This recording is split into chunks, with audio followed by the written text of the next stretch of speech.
Welcome to the Patricia Joe Grover Show, where we turn believers into achievers. And today, my guest is Michelle Jewsbury. Michelle is an international philanthropist, speaker and author who has traveled the world as an advocate for the less fortunate. Her desire is to help the victims of domestic abuse from her own personal experience that she shares with her best-selling book, But I Love Him. But I Love Him is a painful yet inspirational true story of a strong, independent woman caught in the horrifying cycle of domestic violence and how she got out. So, welcome, Michelle. Welcome. Thank you so much, Patricia. I'm so excited to be on your show and honored to be able to share my story to your audience. You know, and it is. And right now, with everyone having been cooped up so much with the global pandemic, I'm sure there's, and we all know there's stuff that's going on behind the scenes that maybe people don't realize. So this is great to get this out and really share the message. Yeah, really piggyback off of what you're saying. Right now, domestic violence is increasing. So we definitely can go into that because of the stay at home, because of COVID. So I'm excited to share. Fantastic. So what are some examples? Because and this is good for other people, for our viewers and listeners to keep an eye out on their loved ones and family and friends that may be experiencing things and not being able to share about it themselves at this point. So what are some of the red flags people could look for in an abusive relationship? Yeah, of course. I'm more than happy to jump right into that. So your audience knows a little bit more about me. I'll tell you a brief background so you know why I'm an expert in this field. And I was born to two great parents, loved them very much. My mom trained me when I was about 16 years old in the restaurant industry.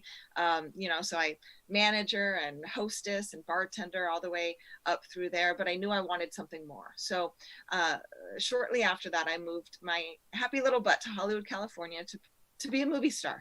I love being in front of the camera and speaking and theater and all of that. And, I ended up meeting a man in that process who swept me off my feet, blonde haired, blue eyes, very attractive. He courted me, sent me flowers and gifts, and he was amazing for 4 months. And then at that 4-month mark is when the first sign of physical violence happened in our relationship.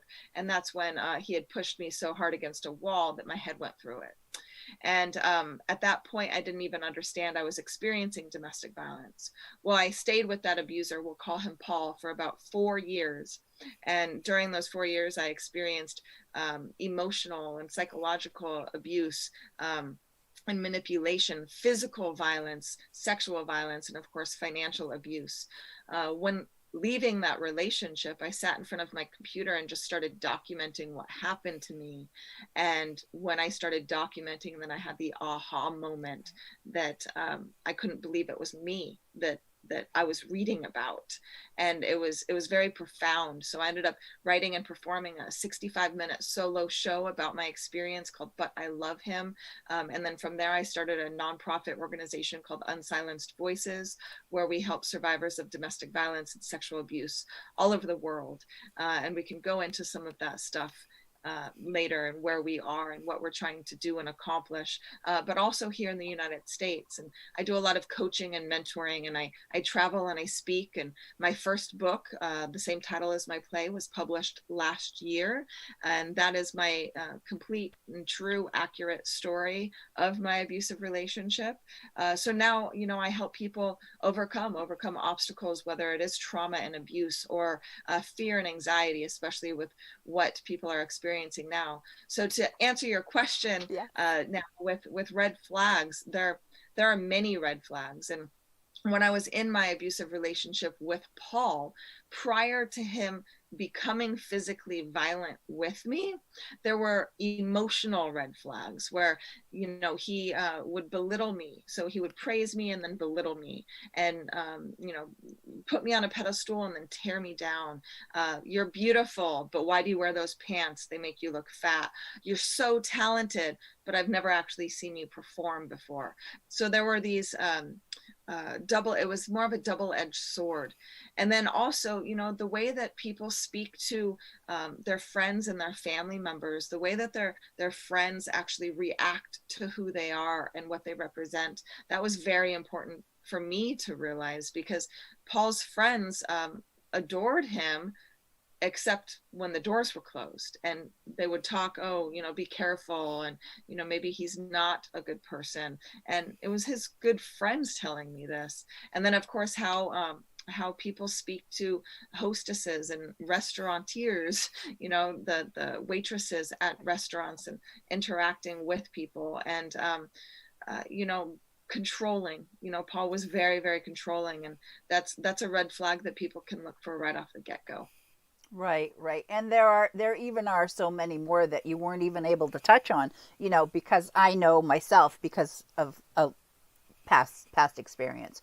So, and it is, we need to, as other people out in society, if they're friends and family members of ours, keep an eye out for these things. And again, some of these women may not right now feel comfortable, stating this, or they might not be accepting what's going on themselves at this point.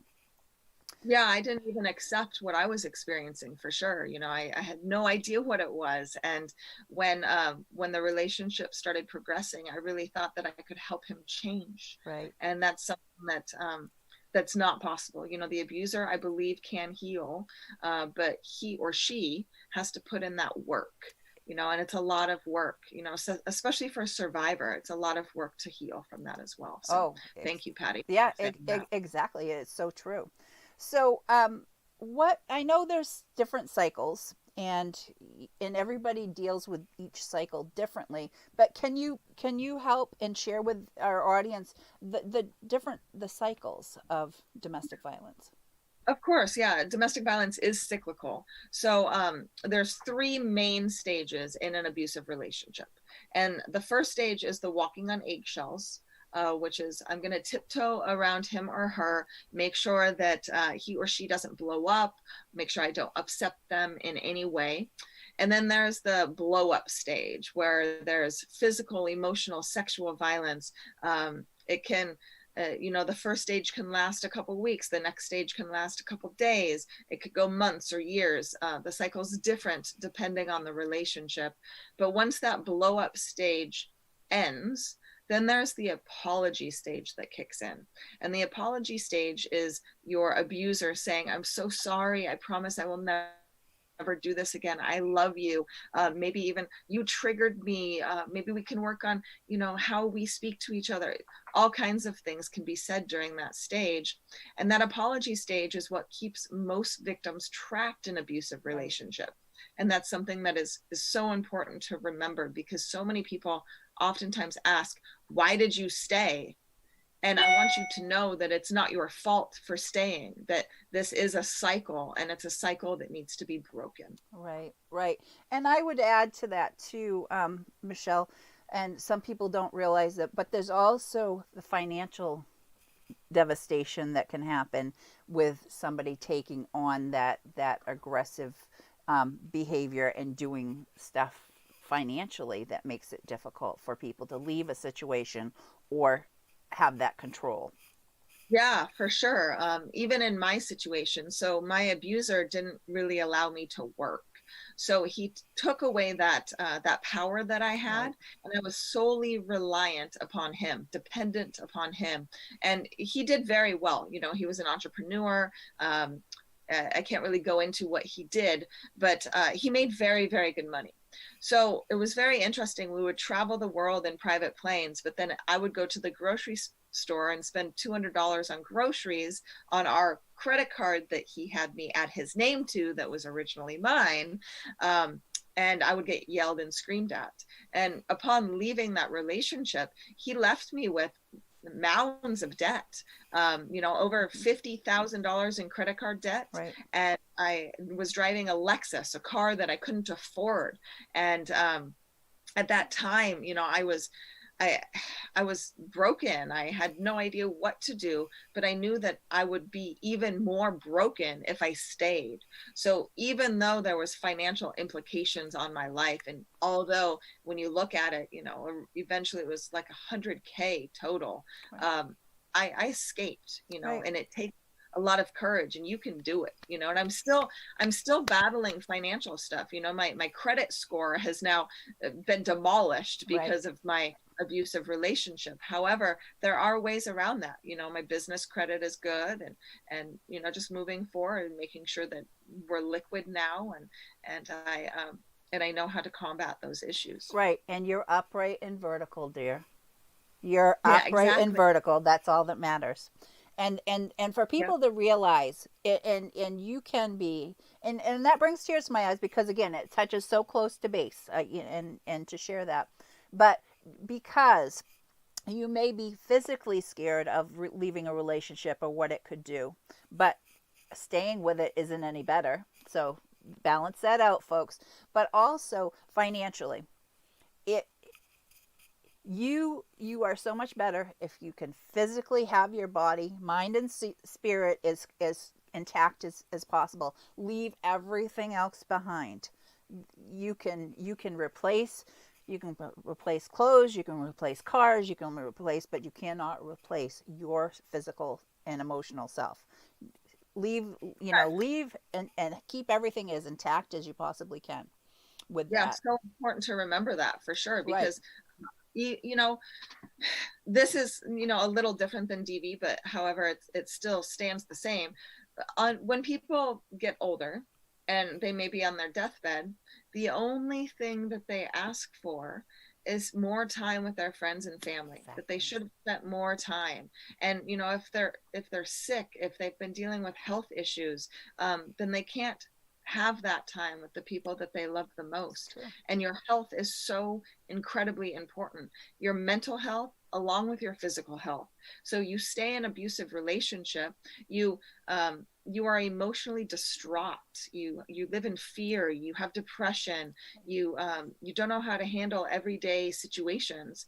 And then there's also the physical repercussions as well, that he or she has broken your bones and cracked your ribs and cracked your skull, and black and blue, and you have scars. Right. You don't want that going into your new life, but you have to be strong enough to break free from the destructive cycle in order to create this new life that you can live healthily and happy. And that's true, Michelle.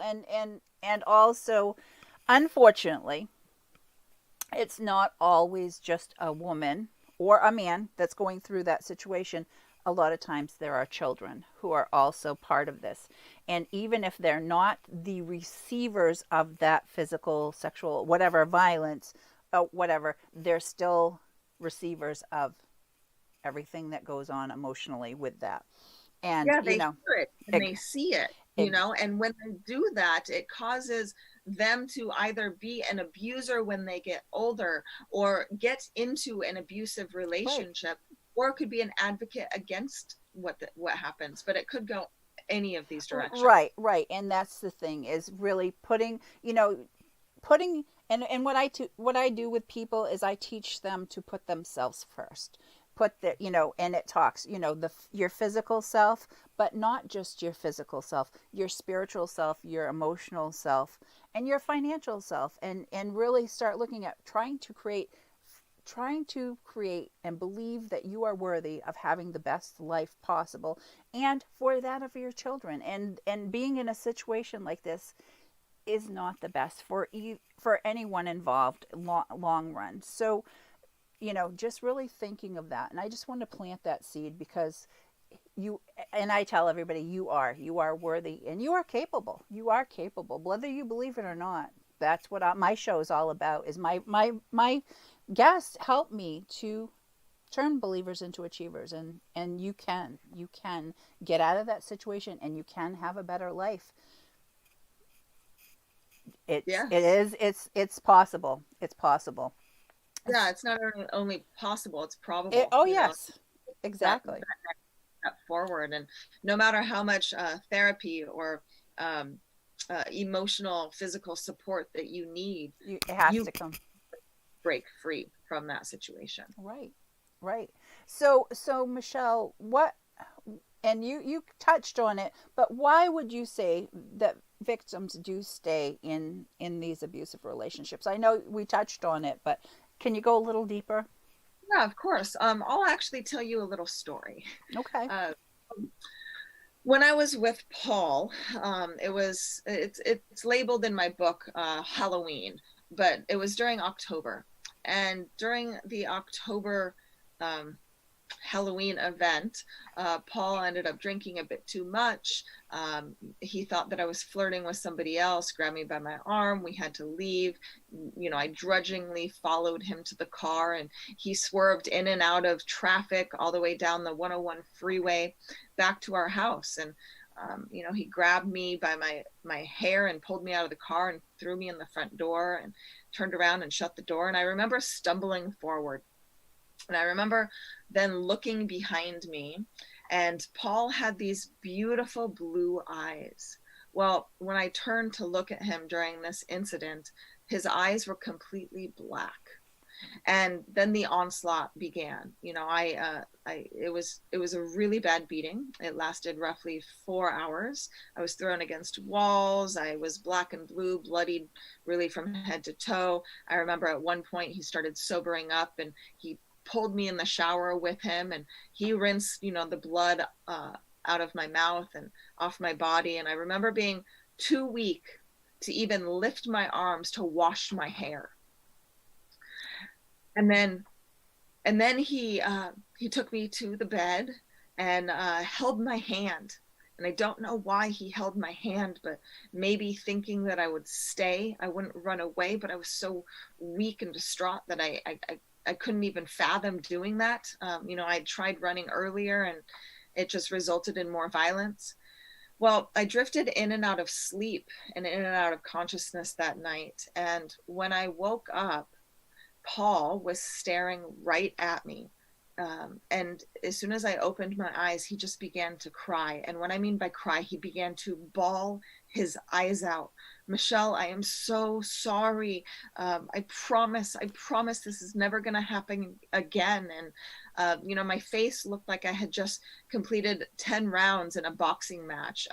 My right eye was so black and blue, you couldn't see any color. It was all red and black. And people, you know, for 9 months after that, thought I had jaundice because I had a yellow tint that wouldn't leave. Eventually it did, thank you, Lord Jesus. But that apology and his promises kept me trapped. It kept me believing that he would change. And that is why most victims stay trapped in abusive relationships, is that apology stage, like we did discuss earlier. Right. But it's so profound because the abuser really does believe what he or she is saying. They really, truly want to make that change. However, if they don't reach out to get help, to help them and help assist them to make those changes, then the cycle will continue. And unfortunately, it did. Right. Right. And you know, that is so true. You know, that is so true, and that is what keeps people in that, because they do love that person. You know, you did love him, but that wasn't the healthiest place for you to be, and it wasn't the best situation for him either, because it didn't do him any good in the long run, and it No, definitely didn't do you any good. So for everyone's sake, it was better to get out of that situation and have it over. And so blessings that you did, and I'm so glad that you're here and with us, and you're sharing the story and making a difference. And that's the thing right now, is people need to realize that, you know, sharing that story and empowering other people helps you to heal. You know, it really, really does. You know, you know, so we teach a lot. You have to feel to heal, mhm. and that means you have to go through the emotions. And going through the emotions is painful, and you need help doing that. And I needed a lot of help. through therapy and whatnot. And it's very, very important to reach out to people so you get that assistance. So then you can start to speak up about this injustice, because speaking up will create even more awareness, and that will create sustainable change. Yes, yes, by all means. So Michelle, what was your breakthrough point? Was it this point what that you just shared with us, or what was it? So, What was it? yeah, I stayed with Paul roughly 2.5 years longer after that October incident. Um, but yeah, there's typically a breaking point for victims to leave and become survivors of this injustice, this cycle. And there were two really that happened to me. That fourth year, when I was still with Paul, we weren't technically romantically together. He had allowed me, after one of the beatings, to go to LA and be on my own for a little bit. However, we were talking all the time, like daily, like 3 or 4 different times per day. He was still financially controlling me, emotionally manipulating me. And during that fourth year, two bad things happened. My father passed away, and I tore my ACL. So I needed a really intense surgery. So I was still dependent on Paul. He was still financially taking care of me. And I'm doing air quotes because he wasn't taking care of me. And about November of 2015, I get a message that another woman has been assaulted, and her head ended up going through the little window in our bathroom. And Paul was the culprit, right? That was what had happened. So she had reached out to me and began talking to me. And at this point, I had to make a decision. I had to accept what was going on, but then I had to either detach from Paul, and I lived in that fear of the unknown for a little while, or I could stay and not help her. And as you can see, I chose to detach. I chose to speak up, which is great.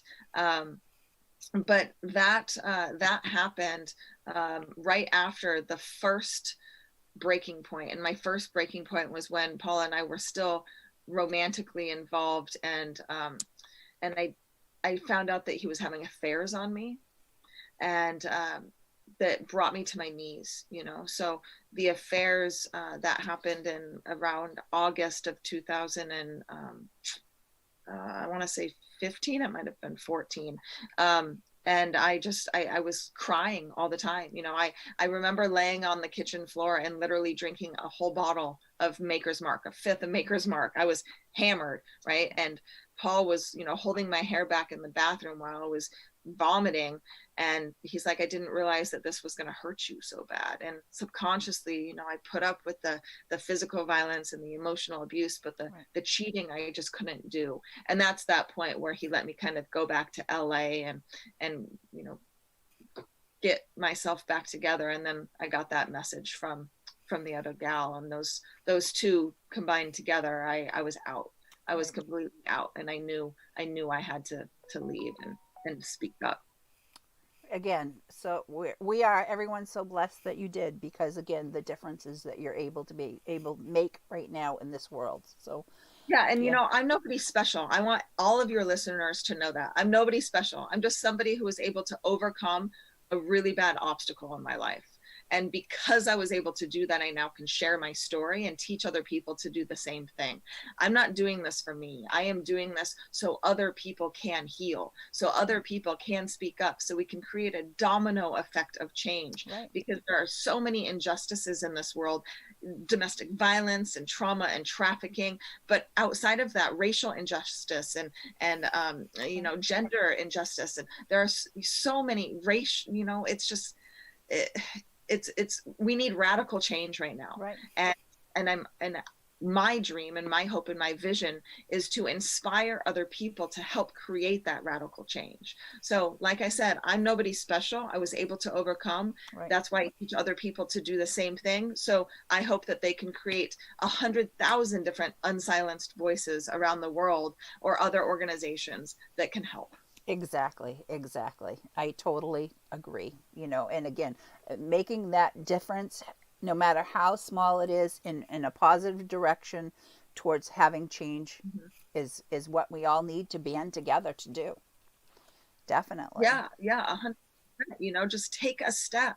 One thing that I say all the time, when I first started Unsilenced Voices, people would mock me because they said, well, why are you overseas? Why aren't you in America? Well, we're in America now too, you guys. And, Right. just take a stand for something. I so badly wanted to say, well, if I'm working in Africa, why aren't you doing anything here? And there are so many people who don't do anything. There are 7 billion people on this planet. If we join forces, if we take a stand, I hate plastics, I love the ocean, animals, the environment, whatever it is, take a stand for something, do something, because we're put on this planet to keep the planet going, not for the Yes. planet to kill us. So, there are so many different avenues that you can choose from to help create change. Exactly. Exactly. Sorry, so passionate there, Yes. Patty. No, no, honey. Yeah. I am right there with you. I am right there with you. People should not keep complaining about issues unless they're willing to take a stand to make a difference. Now, And what a perfect time to do it right now. We're the stay at home order. We have more time on our hands.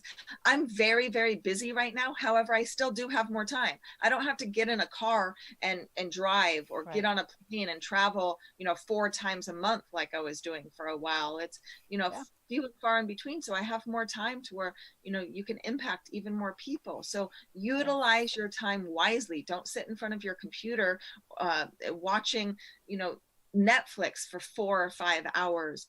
Right. Do something. Exactly, exactly. And what better time to make a change and decide which way you want to go with something, as we have right now with this time. Where do you want to see the world? What do people want in their own future and the future of their children and grandchildren? Now is the time to start making those differences. So Yes. fantastic. So then let me go on to that. Michelle, how was it that you were able to regain control over your own life? Because once you got out of it, how did you start building everything back up? Well, once I got out of it, I had to cry Mm-hmm. a lot, you guys. I mean, multiple times a day. I was distraught. I didn't know what my life was. I was living in the unknown. I did love Paul. I really did. And we had an amazing connection. And I oftentimes say that he was the best and the worst relationship I've ever had. And I really mean that. So leaving, I had to realize that my self-worth was better than being beat down. And it took time. It took years of therapy. Writing therapy is something that is essential. So if you're listening to this, make sure to put pen to paper. Just, it doesn't have to make sense. You can do stream of consciousness writing. You can write complete sentences. You can write a play, a book, poems. I don't care what it is, but get it out. Yes. And I really do teach, you have to feel in order to heal. So you have to go through those emotions. You have to feel like hell, like crap in the very beginning, because you have to go through those uncomfortable emotions and feelings in order to get to the other side. And once I started to do that, once I really enrolled in therapy and having great coaches and mentors around me, once I started writing, and then once I really started reading more and listening to great materials, then my mindset shifted. And then I knew that I was worthy. I knew that I was enough. I knew that whatever Paul said to me was not true. Right. And I struggled with having a man in my car for a long time. I struggled with having cellulite on the back of my legs. And guys, I'm not calling myself fat whatsoever, but Paul did. So it stuck with me for a long time. But I was able to overcome that because I started to speak up. And when I started to speak up, yes, it started in therapy, but then it started to translate and pour over into environments where it was public and public knowledge. And that really helped me And that helps a lot of our clients.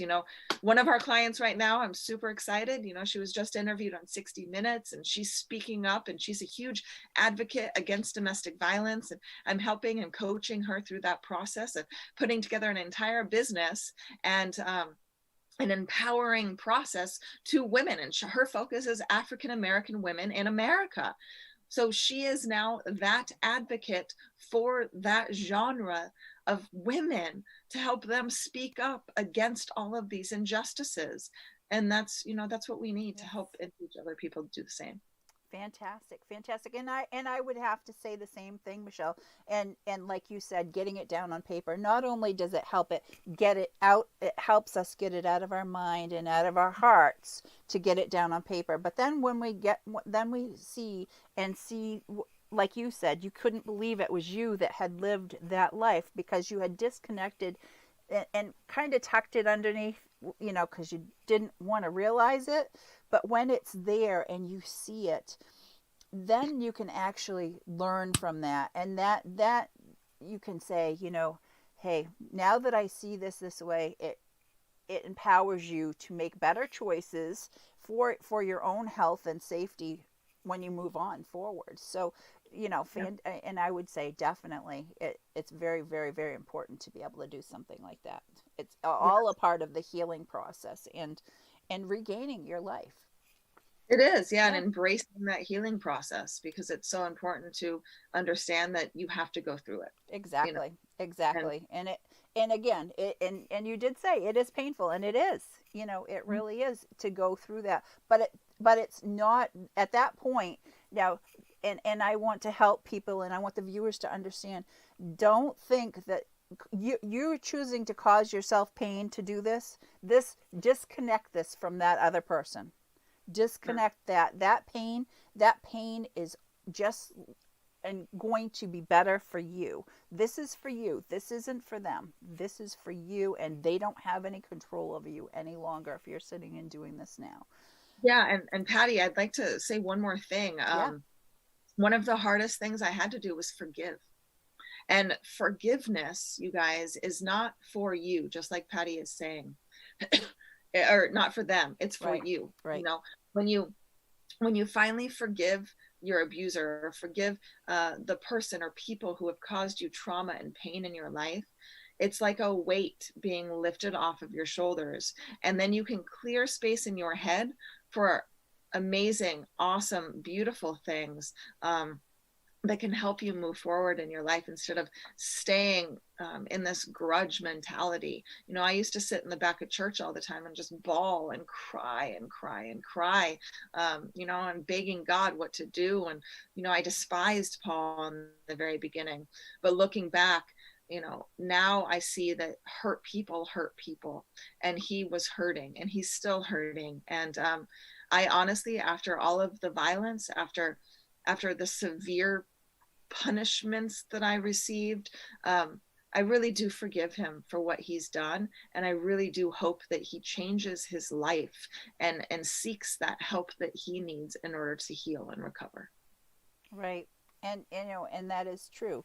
So, and again, it's for you. You're doing this for you. Just think of when we're physically in pain, you feel it in your body. But when you're emotionally in pain and hurting that way, it still is in our body, and it affects our health, emotional and physical health. If you can release that, you'll be healthier all the way through. And when you are feeling, if your body's healthy, your mind is healthy, that empowers and gives you that positive energy you need to move forward. So definitely, Michelle. So going on to my next question for you, how do you see that your nonprofit, Unsilenced Voices, making a difference in the world? Because I know you've been doing things not just here in the U.S. but overseas. And so what do you see coming down the pike for you? Yeah, so I'm grateful and thankful that we're growing. Of course, as CEO of the organization, I want us to grow faster. And we are, we're looking for grant writers right now. We are looking for key advocates to help us spread the word, especially to acquire the funding that we need to move forward. But so we started in Ghana, and also then moved to Sierra Leone and doing some great, wonderful work there. We expanded to Rwanda last month. So during this time, during the pandemic, we expanded, which is really great. So we're now actually doing programming in 3 countries. We're fiscal sponsors for an organization in Nepal and the Netherlands. In Nepal, we want to bring programming.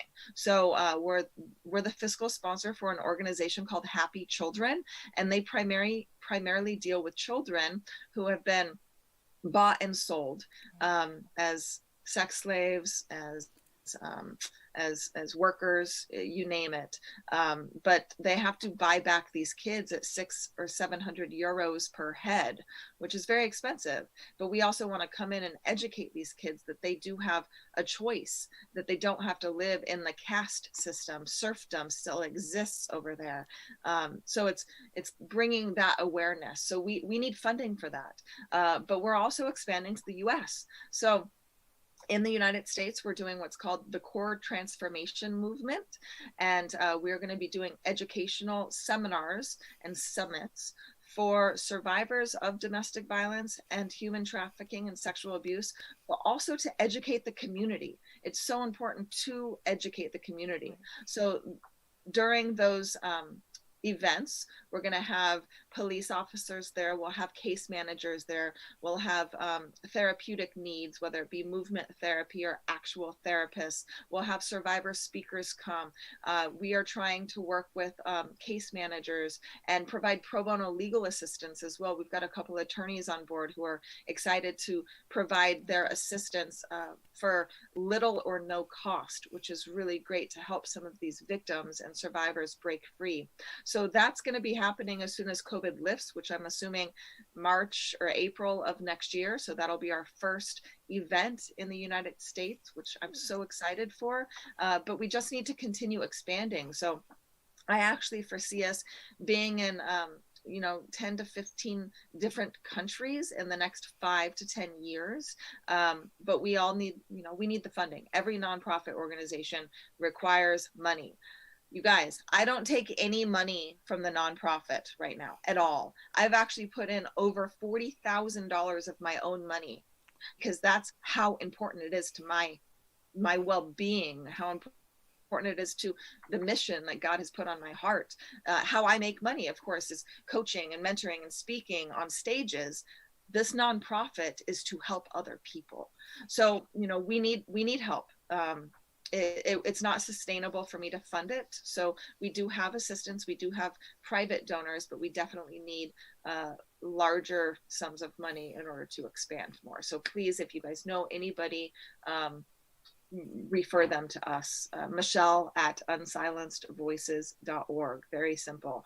But we'll go over that again, I'm sure. Right. So yes, and so Michelle, again, what you're doing is affecting people in a positive manner all over the world. And when somebody, if they're negating or trying to negate what you're doing, when you're not doing so much in the US, at that point you were reaching out overseas. A lot of these people have even less people and less support. There's less support systems available in these countries. Many of them are, we're talking they're unsilenced voices because they have no voice at all speaking and there for them, being proactive. So kudos for that, because again, when you're talking cycles and everything, just think about these people in these situations that have no one and nothing positive around them. No running water, no electricity. Right. We work with the police in both Ghana and Sierra Leone right now, but being able to help shift the cultural mindset that it's the woman's fault for triggering their husband. And right.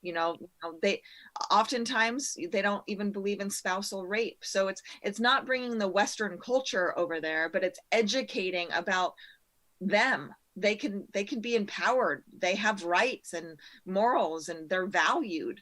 And just education is so important. And by doing that, then the women are now starting to speak up against the injustices that are happening to them. And it's so important to do Right, that. exactly. And with all these children, again, with all these children seeing and experiencing them, these things, it makes them feel like, hey, it's acceptable to be able to do that, or this is the life that I'm chosen to live, and my life is going to be like this, whether I want it to be or not. When they don't see or know anything any different, they accept it for what it is. And And continue the cycle. exactly. That's why this is cyclical, because especially in third world countries and developing nations, when kids are witnessing this type of abuse with their parents, Right. and their mom stays, or their mom almost allows it to continue happening. I mean, I would love to elaborate a bit more about that, Right. because it's not her fault. Right, exactly. Not your fault at all, you guys, if you're experiencing this.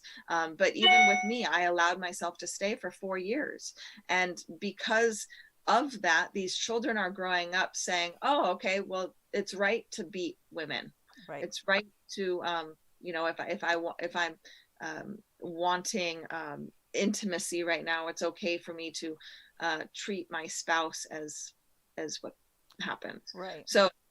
So yeah, it is very, very important to not Yes. only educate here in the United States, which we need as well. We definitely need more support, more Right. advocacy here, but we also need to look overseas, because this is a global world.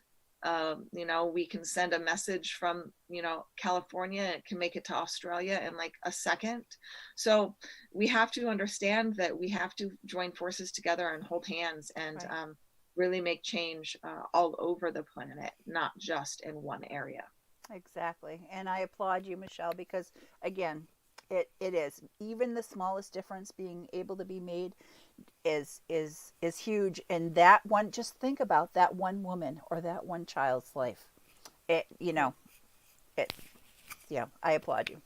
It really, not just here in the US, but yeah. I'm not anybody special, Patty, No, but thank no, right. No, but the more people that are doing this and sharing this message and making, again, and it doesn't matter, you're taking a stand for what you believe in, Michelle, and more people. I hope our viewers and listeners are watching. If there is something that you feel is an injustice that you want to make a difference with, do it.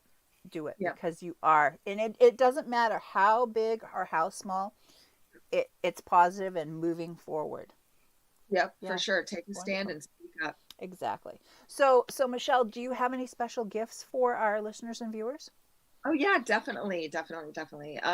So our team has come up with a 5-step process to help people overcome a lot of challenges in life, whether that is trauma, whether that is any type of abuse, depression, fear.